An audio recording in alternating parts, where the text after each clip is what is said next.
ස්ටෙප්ලේ ඉருந்து மீண்டும் நாங்கள் இதை ஆரம்பிக்க போறோமா? ප්‍රශ්නය අහන්න. ප්‍රශ්නේ තමයි යහන්නේ. මොකද ප්‍රශ්නේ බැරෑරුම් ප්‍රශ්නයක් මුළු ප්‍රශ්නේ කිව්වේ නැත්නම් නිකන් ප්‍රශ්නේ අහලා වැඩක් නැහැ කතානායකතුමා.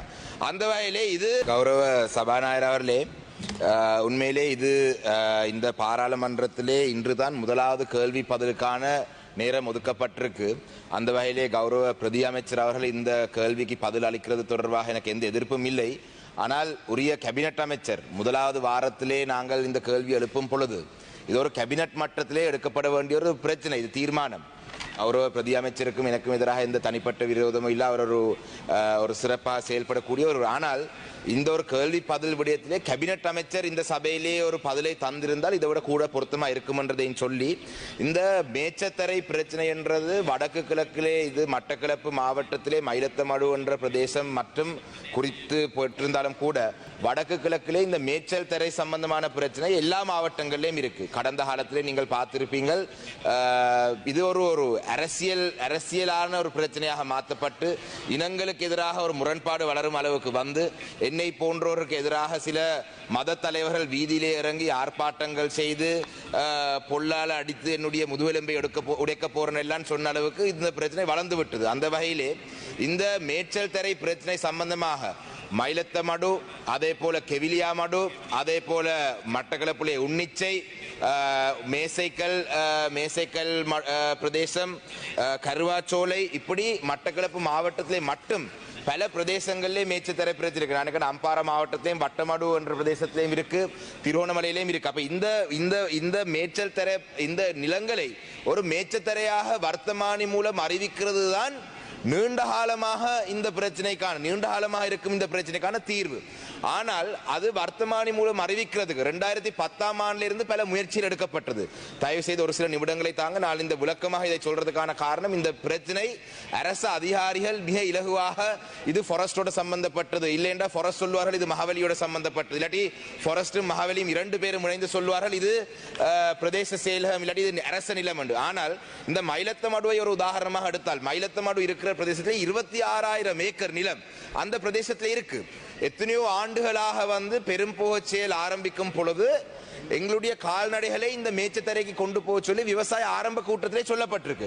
அந்த வகையிலே இந்த நிலங்களை ஒரு மேய்ச்சத்தரையாக வர்த்தமானி மூலம் அறிவிக்கிறதுக்கு கடந்த அரசாங்கத்துடைய காலப்பகுதியிலே சில விடயங்களை நாங்கள் முன்னெடுத்து வந்தோம். அந்த நேரத்திலே 3000 ஏக்கர் அரசாங்கம் அதை வர்த்தமானி மூலம் அறிவிக்கிறதுக்காக சொல்லியிருந்தார்கள். நாங்கள் மயிலத்தமடுவிலே மட்டும் 6000 ஏக்கர் வேணும் என்று சொல்லியிருந்தாங்க. அப்ப என்னுடைய முதலாவது கேள்வி, நாங்கள் இந்த விடயம் சம்பந்தமாக முதலாவது ஸ்டெப்லே இருந்து மீண்டும் நாங்கள் ප්‍රශ්නය අහන්න. ප්‍රශ්නේ තමයි යහන්නේ. මොකද ප්‍රශ්නේ බැරෑරුම් ප්‍රශ්නයක් මුළු ප්‍රශ්නේ කිව්වේ නැත්නම් නිකන් ප්‍රශ්නේ අහලා වැඩක් නැහැ කතානායකතුමා. அந்த வகையிலே இது இந்த ஆரம்பிக்க போறோமா இல்லை என்று சொன்னால், கடந்த அரசாங்கம் அந்த முன்னெடுத்து வந்த செயல்பாடுகளை அதிலே இருந்து நாங்கள் தொடர போறோமான்றதான் முதலாவது கேள்வி.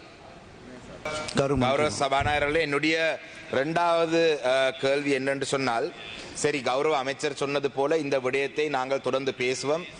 ஒரு கூட்டத்தொண்டை ஏற்பாடு செய்யுங்கள். நான் இது கட்சிகளுக்கு அப்பால் பட்டு சென்று இது தமிழ் அரசியல் தரப்பில் இருக்கும் அனைவரும் அக்கறையாக இருக்கும் ஒரு விடயம். அந்த வகையில் இது தொடர்பான ஒரு கூட்டத்தை ஏற்பாடு செய்தால் எங்களுடைய முன்மொழிவுகளை நாங்கள் தாரோம்.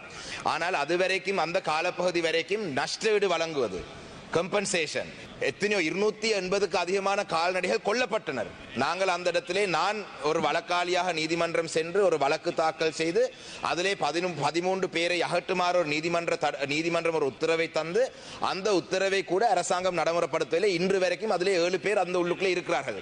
இவர்களால் கொல்லப்பட்ட இந்த பசுக்களுக்கு கடந்த காலத்திலே நஷ்டஈடு வழங்குவதாக முன்னாள் ஜனாதிபதி ரணில் விக்ரமசிங்க அவர்கள் சொல்லியிருந்தார். ஆனால் அந்த நஷ்டஈடு வழங்குவதற்கு அவங்களுடைய பட்டியலை அனுப்பியும் அந்த நஷ்டஈடு வழங்கவில்லை. அது மட்டுமில்லாமல் கெவிலியாமடு என்ற பிரதேசத்திலே ஒரு அடாவடித்தனமான ஒரு பிக்கு அந்த இடத்திலே இருந்து அந்த ஃபாரஸ்ட் யானவேலிக்கு உள்பட்ட பிரதேசத்திலே அவங்கள் பயிர் செய்து கொண்டு அந்த பயிரை பெரும்பான்மை சமூகத்தை சேர்ந்தவர்கள் அந்த பயிரை செய்வதற்கு வழங்கி அந்த இடத்துக்கு செல்லும் கால்நடைகளை அடைத்து அந்த கால்நடைகளை சித்திரவதை செய்து வித்து பல குழப்பங்களை ஏற்பாடு செய்கிறார். அதே போல இந்த விவசாயத்திலே ஈடுபடுறவர்களுக்கு இந்த நஷ்டஈடு வழங்கும் பொழுது அதோட சேர்த்து வெள்ளத்தால பாதிக்கப்பட்டவர்களுக்கும் இதை சேர்த்து நஷ்டஈடு வழங்கக்கூடிய ஒரு ஏற்பாடு இருக்கா என்றால், வெள்ளத்தால பாதிக்கப்பட்டவர்களுக்கு பதிவு செய்யறதுக்கு பயிர்களுக்கு டிசம்பர் மாதம் 1ஆம் தேதியிலிருந்து 10ஆம் தேதி வரைக்கும் தான் கால அவகாசம் கொடுத்திருக்கு பெரும்போச்சையிலே வெள்ளத்தால பாதிக்கப்பட்டவர். அந்த வகையிலே இந்த விவசாயிகளுக்கு நஷ்டஈடு வழங்குவதற்கு ஏதாவது ஏற்பாடுகள் இருக்கான்றதுதான் என்னுடைய 2வது கேள்வி.